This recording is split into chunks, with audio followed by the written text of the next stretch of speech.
शेतकऱ्यांचा किंवा समाज आंदोलन झालं पूर्ण सोलापुरात शेतकऱ्यांचा शहरात उद्रेक दिसून येतोय. नाही, आपण पाहिलं की शेतकऱ्यांच्या आंदोलनाची माहिती आता मला मिळाली आणि आपण त्याची माहिती मी घेतली.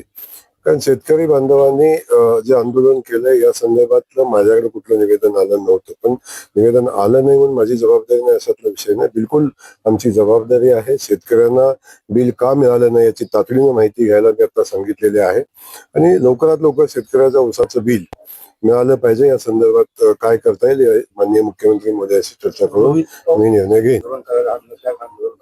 संपूर्ण कर्जमाफी झाली पण हट्ट शिवाय चौकात नाही मिळाली अशा परवानगी नाही तर आंदोलन. आता रोहित पवारांचं आंदोलन हे राजकीय आंदोलन आहे. आज आपण बघतो की जवळजवळ देशात राज्यातल्या बहुतांश शेतकऱ्यांना कर्जमाफी मिळते. 2 लाखापर्यंत कर्ज शेतकऱ्यांना माफी दिल्यानंतर आता ते प्रत्यक्षात माफीची आता रक्कम शेतकऱ्याच्या बँकेच्या अकाउंटमध्ये जमा होईल आणि शेतकऱ्याला त्यातून रिलीफ पण मिळेल.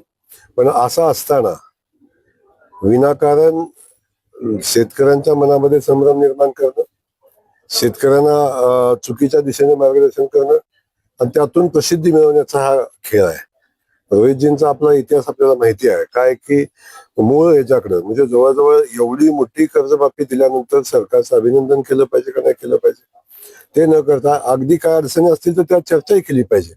तर ती चर्चा न करता आता शेतकऱ्यांना कर्जमाफी द्या म्हणून आंदोलन, आता कर्जमाफी दिलेली ती कुणाला मिळणार आहे.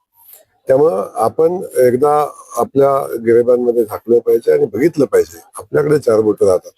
त्यामुळं त्यांचं आंदोलन हे हा फक्त स्टंट आहे.